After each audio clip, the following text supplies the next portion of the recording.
Hi,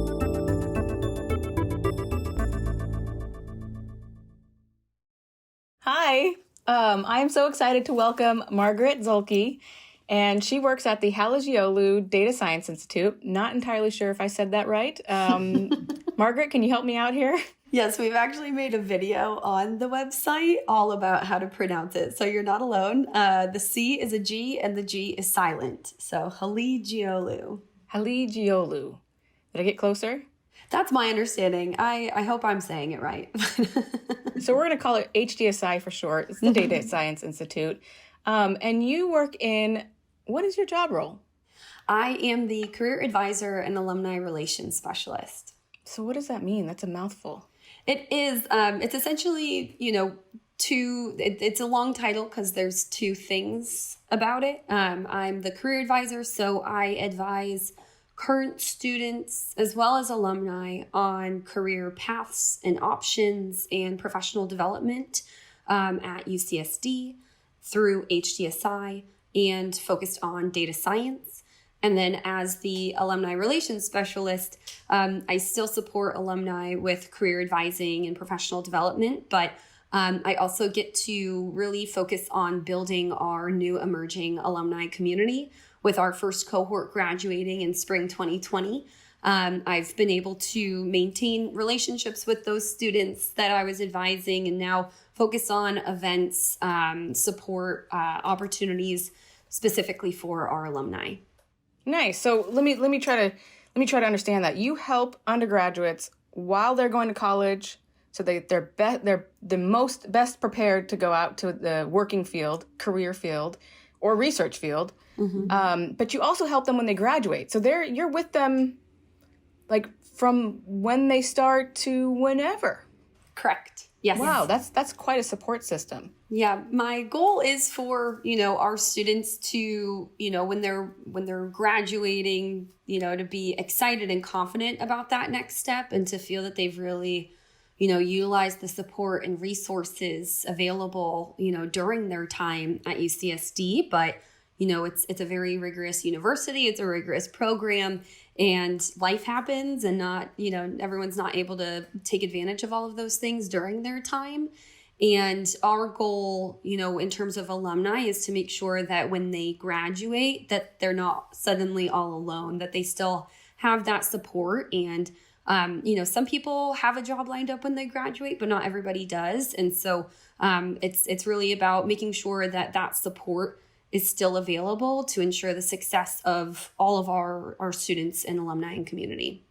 I have to say, I wish I knew that, there was a resource like you when I was going to school as an undergrad, and I had no idea. And I think I didn't have a job lined up, and I didn't know how to communicate the skills that I learned in engineering because I don't know, that was probably one of my lesser developed skills. So how do you help these students articulate or show that they just learn these awesome new skills in data science? Sure. So that's a really common obstacle is you spend your time building your skills and doing well in your coursework. But then when you have to communicate what you've done to especially a different audience, it can be really overwhelming. I joke with my students that, finding a full-time job is a full-time job, that, that it's okay that they don't know these things. During our appointments, they'll say, wow, when you say it like that, it feels like common sense. But no one really sits down and teaches you these things. Another joke I have is that, it's kind of like taxes. Everybody has to do it, but no one actually teaches you how to do it. And so it's kind of the same thing that everybody eventually, has to figure out employment and career paths, but nobody kind of sits down and helps you do that. So, with each individual I meet with, there's different things that we focus on, but I did find that common theme of not just the students and alumni saying to me, I don't know how to articulate my skill set, but also employers saying, what do you learn in an undergrad degree in data science? This is a new program. This is a new level of training for data science. And so I teamed up with our faculty this summer to really sit down and look at our recommended curriculum to be able to say, by the end of your freshman year, you have these skills. By the end of your sophomore year, these skills. Junior year, these skills. By the time you graduate, these are all the skills that you should have, because especially too with the recruiting season, you get recruited in the fall for your upcoming summer. And so you have an entire year of skills that you'll be learning that could be relevant for those roles. And especially if you haven't taken the classes, you really don't know how to communicate that. And so this kind of gives our students just a roadmap of not just what skills they'll have, so that, they have that as a resource. So then when they look at what the position's desiring, they can pull from that. Oh yeah, I do have that. I do have that. But also too, we've included within that resource roles that would be appropriate for their development at that time. So freshman year, basic data cleaning, data analysis, whereas by the end of their junior year, you are prepared to start going out and doing data science and being a data scientist and at a certain level. And so that's something that I think I use and discuss and refer to in almost every single one of my appointments. But, I think the main takeaway that I hope students and alumni take from those appointments is this is a resource, but it's not a copy and paste resource. It's a resource to continuously go back to as you apply for new opportunities to see what of all your skills are most aligned with that position.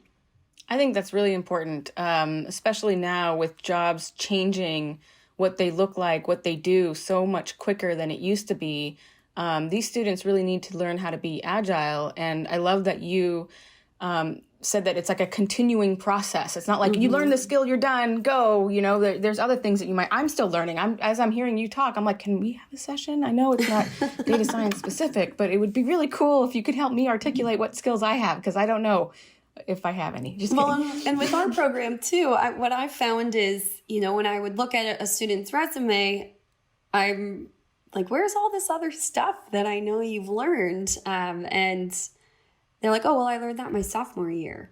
And because, again, we've brought this education down to a new level, for them, they think, oh, I learned that in lower division, but outside of, UCSD and HDSI, people are learning that on their own, or they're learning it on the job, or, they haven't learned it until 5 years after working in the field. And so it's a helpful reminder that even though, it may not have been your last year of classes, it's still a relevant skill. But also, like you were saying, it gives them the opportunity to be agile, because they can focus on one skill or one kind of grouping of skills. And then if they don't like that experience, okay, go back to the drawing board, look at all these other skills that you have. Maybe there's a different opportunity or a different path to apply what you've learned, but in a more exciting or interesting way for you. I love that you give that perspective, because I do remember when I was in the thick of it, I would forget the skills that I was learning was actually relevant and useful. I kind of felt like, oh no, nobody cares if I can do that. But I'm in it, right? Everybody else is doing the same thing. I forget that that's still a skill to somebody else who hasn't gone through engineering. And so that's really, again, I wish I had tapped into career services as an undergrad earlier on. I'd like to go through. We had talked before about doing not like a speed dating, but like a speed request. I'm going to ask you a bunch of questions really fast, and you can answer yes and no. Okay. Maybe this will give students a little insight about the what you can help them with. So, perfect. Do you offer one-on-one coaching? Yes. Do you like students? Yes. Do you like faculty? Sometimes. Do you write resumes for students? I do not write them, no. Do you offer feedback on resumes for students? Yes. Do you think students should write cover letters when they're optional? 1,000% yes. I actually didn't do that once, and they did not call me back. And that was actually the reason. They're like, "Oh, she's not taking it seriously," and I was like, "Exactly." Sorry. Yep. It's. I get asked that question so much, and my answer never changes. It's so important. See, again, if I had known you like even just a year ago, you could have helped me make sure I do that cover letter. Is networking important? Yes. Are you a fan of LinkedIn? Yes. Do you need a master's degree to get a full-time job in data science? No. Nice. Are all job titles the same across industry when they're describing the same data science skill set? No. That is so confusing, right? It is. It is. It's so exciting for us to create this new level and access to this type of training and knowledge. But, the field itself is forming, evolving. There's not a ton of consistency between companies because companies use data science in all different types of ways. And so I would say that's definitely a conversation I have a lot with seniors is how do I look for jobs? Because they're called so many different things. And so that's, we collect data on our alumni, having those skills to refer to kind of expand how you're searching for opportunities. It's necessary. But yes, it is. I think it can be overwhelming when, okay, I got this degree. Now I look for this job and, oh, wait, I can look for a lot of different jobs. It can be overwhelming, but it's also a really exciting thing for our students. You have so many options. You have so many avenues. So I like to think of it as a positive of, wow, you've got all these different things that you can do, but it definitely, can be a little tricky for students to navigate at first. Yeah, it could be a little bit overwhelming, but huge opportunity to define it for themselves. They're like the trailblazers of data science. Exactly. Does everyone find a job the same way? No. Is the job finding process the same for everybody? No, it's not. Do you tell industry who to hire? No. So that's interesting too, right? So it's not like if I'm friends with Margaret, I'll get a job here. Yes, yeah. I can recommend people or I can help collect resumes, but I don't say, here's 5 students, but you should pick this one. No, it's I help with targeted promotion. So, we utilize that skill development by year level resource for students, but I also use that for employers. Hey, look at this, gain an understanding of where our talent development is so that we can really pinpoint the year level and the population that you're looking for so that it facilitates connecting them to the right talent. So in that sense, I don't have to make all of these individual recommendations. Instead, it's creating a system that really helps employers understand how they can utilize our talent and then our talent understand how they can communicate what they can do effectively. Nice. You're a bridge. You're really a bridge to the industry and these undergraduates. Mm-hmm. Is it ever too early to start your professional development? Never too early. Is it ever too late? No, never too late. I think that a lot of students feel, oh no, I haven't been working on this. Well, you've also been a full-time student. There's a lot going on. And I think it's important too to remember that, we don't know what this, career path is going to look like down the road because we just had our first graduating cohort. And I think that's just always important to remember too is, you can always change your mind.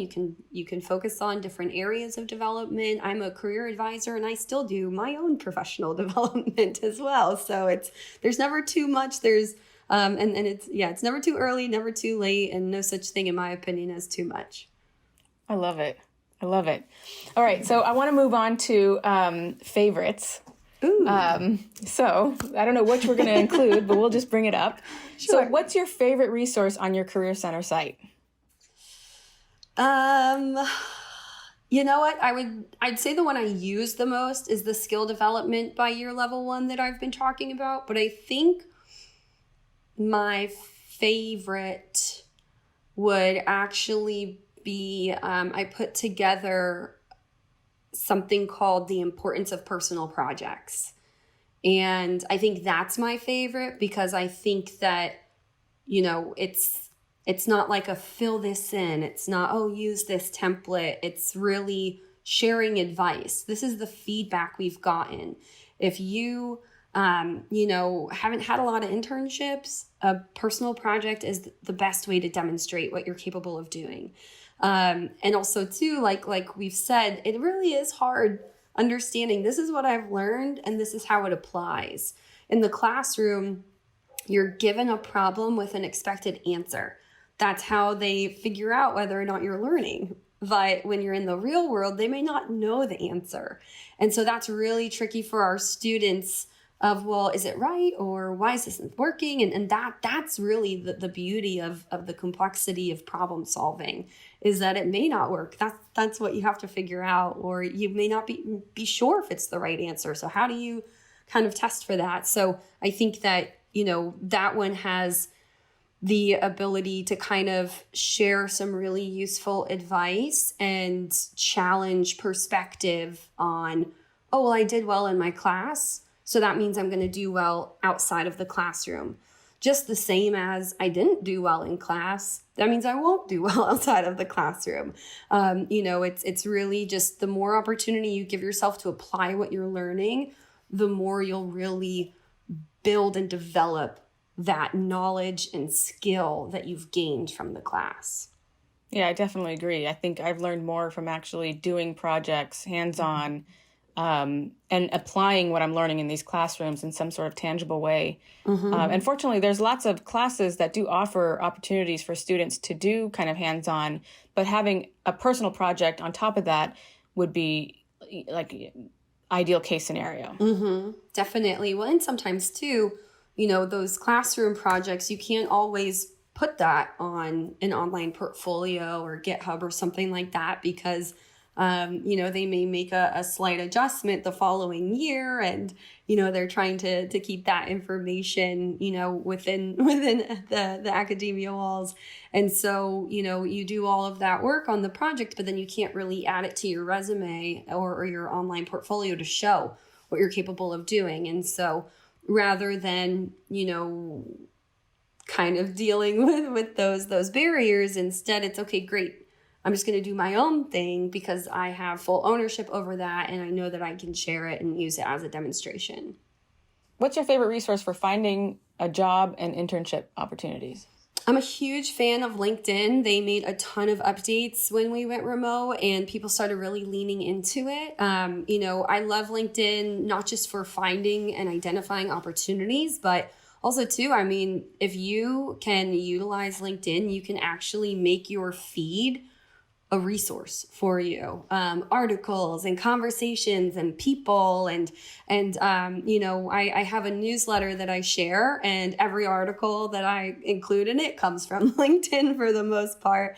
So I love LinkedIn for that, for everybody. But for UCSD students, I think Handshake is really a great tool for them, because for other universities utilize Handshake, but in order to get on and post, they have to go through the Career Center. So that there's been a vetting process, but you also know that they're interested in UCSD students. You have the UCSD reputation on your side.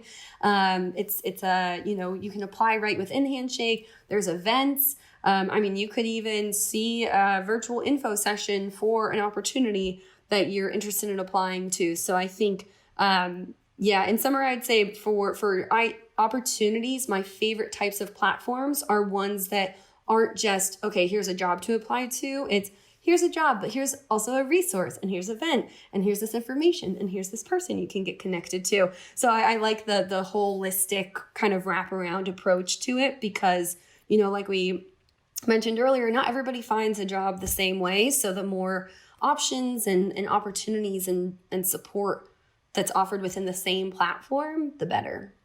You know what I love is how flexible you are in trying to meet students where they're at, to support them and help them thrive in the best way possible. And I can feel that from you as you talk, just the idea of having so many different ways of trying to engage them. I love when students and alumni follow up and, I got the position, or I never would have applied to that internship if you hadn't promoted it. So I love hearing about that, because that means I'm doing my job well, that we're getting them connected, we're preparing them, they're aligned with those opportunities that we're promoting. But actually, what I would say in terms of my favorite are those victories in development, where, for example, when I'm meeting with an alumni and they're so overwhelmed, they don't know how to write a resume. I encourage them to write a cover letter. They don't, everything, it's, they just feel like, how am I supposed to do this? And as we work together, there are those glimpses where they're not freaking out as much. They're, oh yeah, I'm going to do that on my own. Oh yeah, I already worked on that. Oh yeah, I've already drafted something. And it's that change in their confidence that I really love of, wait a minute, when we talked about that a month ago, we had to spend the whole hour talking about that one thing. Fast forward, you've already handled the whole thing. You're just kind of checking in with me for a quick 30 minutes. So that's what I really love is the development of confidence and excitement and moving out of that place of, can I do this? I'd like that just overwhelming, unsure, letting imposter syndrome just really kind of, take over a little bit, and moving out of that and seeing them excited and ready and succeeding on their own. It's super rewarding. One of the reasons why I love academia in this environment is there's so much genuine interest in helping others succeed and empowering others. Mm-hmm. And it's rewarding, like you're saying. I'm gonna get all gushy. Okay. What's your favorite part about being part of HDSI specifically? I think that's a perfect question to segue, because that's a big reason why I was so drawn to HDSI. Was we're starting something, we're doing something new. We want to make this accessible and at the lower level. The commitment that, our leadership and faculty have to, really create the next generation of data scientists. We're really doing that, and we're seeing that with the amount of alumni that are transitioning, that are getting data scientist roles, that are out there applying this.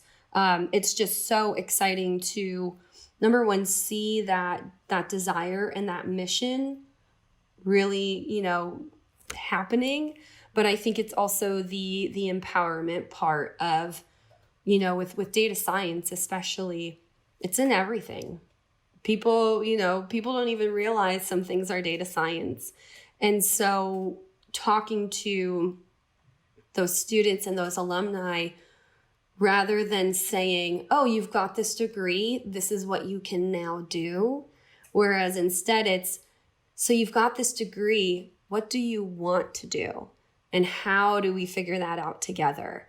It's just so cool. That's not like probably the best word to describe it, but it's just so cool of, having people taking the time to really expand upon, what their options are, what it could look like, and then giving them tools to make that an actual reality. It's, I think that's really embedded in HDSI, that idea to reality aspect of things. And we see it in our curriculum, in our research, in our institute itself, but then really within our students and what they're wanting and going to be able to do once they, get this training. It's just a really exciting thing to be a part of.